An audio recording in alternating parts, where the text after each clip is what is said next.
Thomas Massie, welcome to the program, sir. How are you? Well, I've been better. I'm a little bit out of breath. I just ran from that vote that just threw away the Fourth Amendment to our Constitution. They passed the extension of the Foreign Intelligence Surveillance Act. Oh, my God.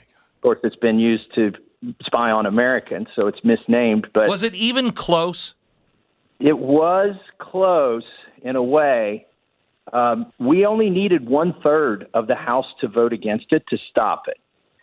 See, I sit on the Rules Committee. Chip Roy sits on the Rules Committee. Ralph Norman sits on the Rules Committee.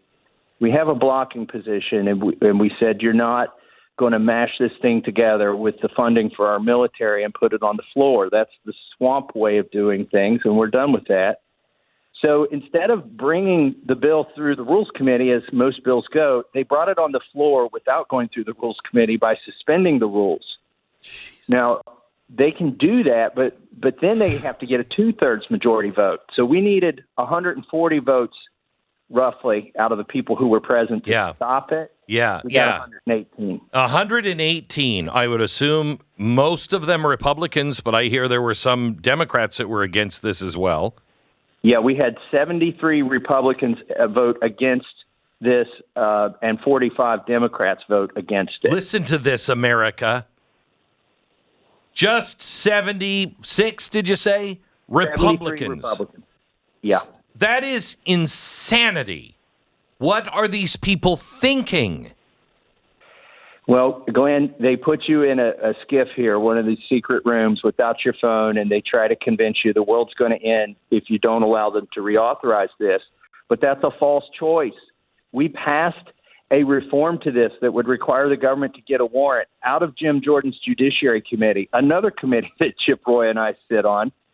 And the Speaker, instead of bringing it to the floor as a standalone bill, brought this horrible thing that, as you said in your intro, we already know they've admitted they've used it illegally on 250,000 times on Americans.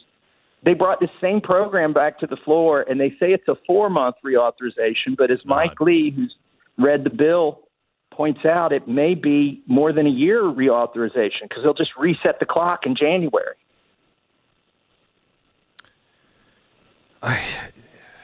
Can you give me any hope for the Republic?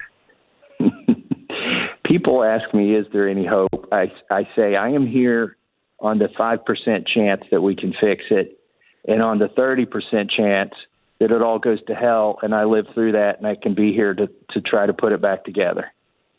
So, we started out this year. We were going to, and McCarthy put 3 of us on the Rules Committee so we could make sure this didn't happen, so that we could make sure they didn't put 2 different bills together. You understand, I don't want to defend them, but I want to explain the reason 147 Republicans voted the wrong way. They were given a false choice. They were saying, if you don't fund this program, then we won't be able to spy on terrorists. And, oh, by the way, we've attached it to the military funding bill, and the soldiers won't get paid, and they won't get I'm sorry, but I'm sorry, Thomas. I don't mean to.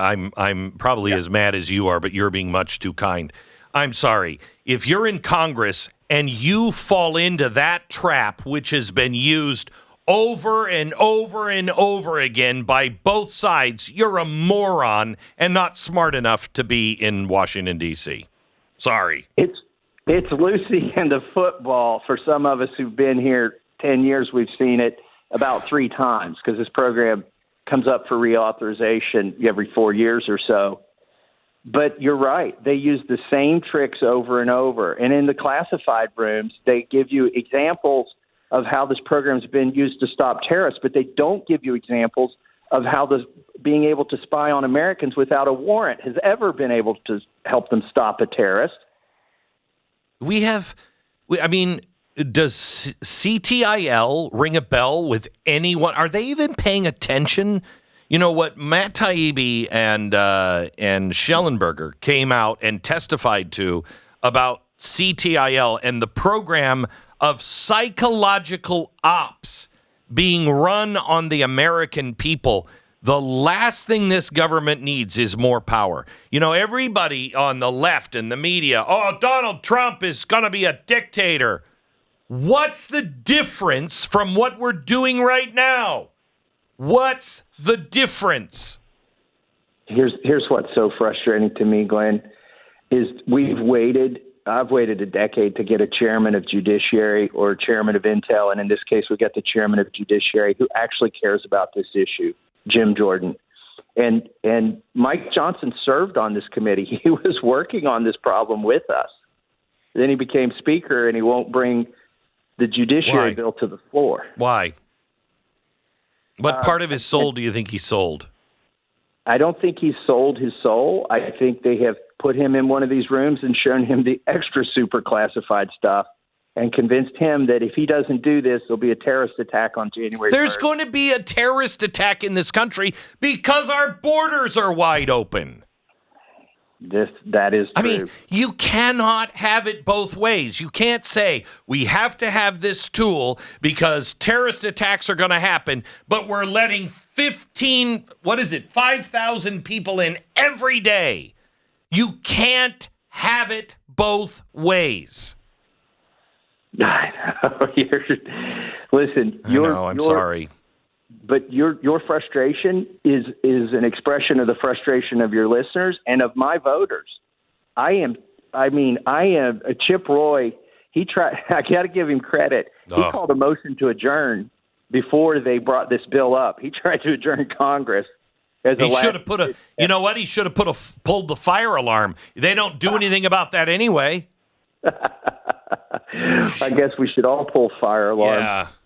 I mean, it's unbelievable. And then the gall of James Clapper to come out and have the same people that wrote the public statement about Hunter Biden's laptop, the same people come out and say, we really need Section 702. How do these people have any credibility with anybody? I don't know, but they put them up as subject matter experts. They should be a reason you should vote against it. Exactly right. Exactly right. Okay, can you tell me? Gosh, Thomas, I love you. I'm sorry. Don't feel like I'm taking it out on you. I know it probably sounds that way, but you're one of the good guys. So, and thank Chip and Mike and everybody else that's working behind the scenes to stop this stuff.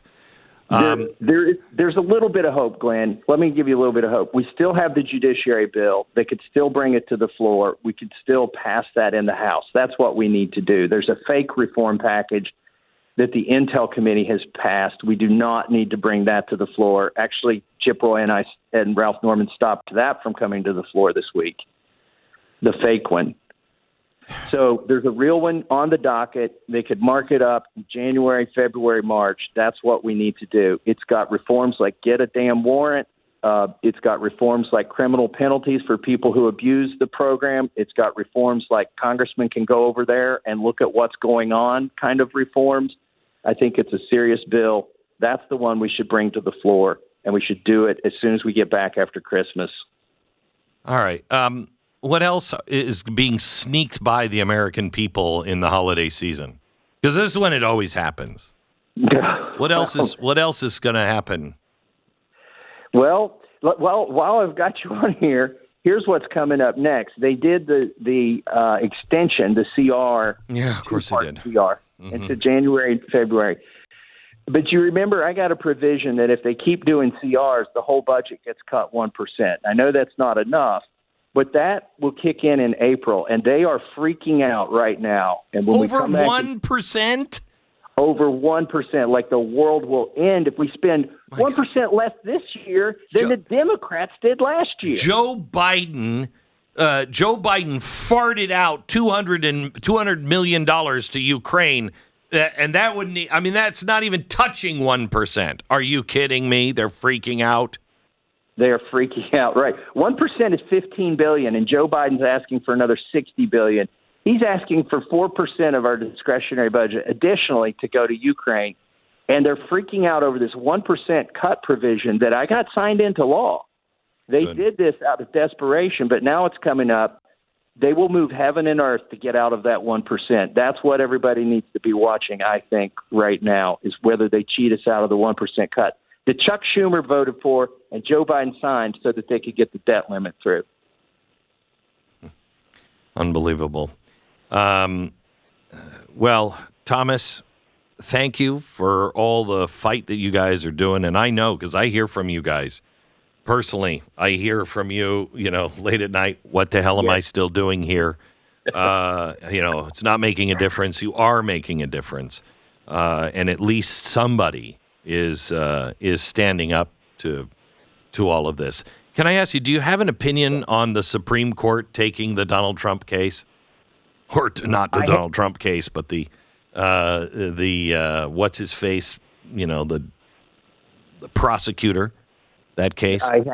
I've been so busy with the FISA thing, I haven't paid attention to that. Okay. I saw Hunter Biden scroll through here without showing up to testify. Can you imagine the gall of that? It's insane. It's insane. Insane. He's just flouting it in our faces. I know. And you guys can't really do anything, can you? I mean, you can hold him in contempt of Congress, but that doesn't mean anything because the Justice Department is rogue. That's correct. You refer to the DOJ. They're not going to do anything. It's the president's son. It's obscene. Thank you so much, Thomas. I appreciate it. All right. Thank you, Glenn. You bet. Bye-bye.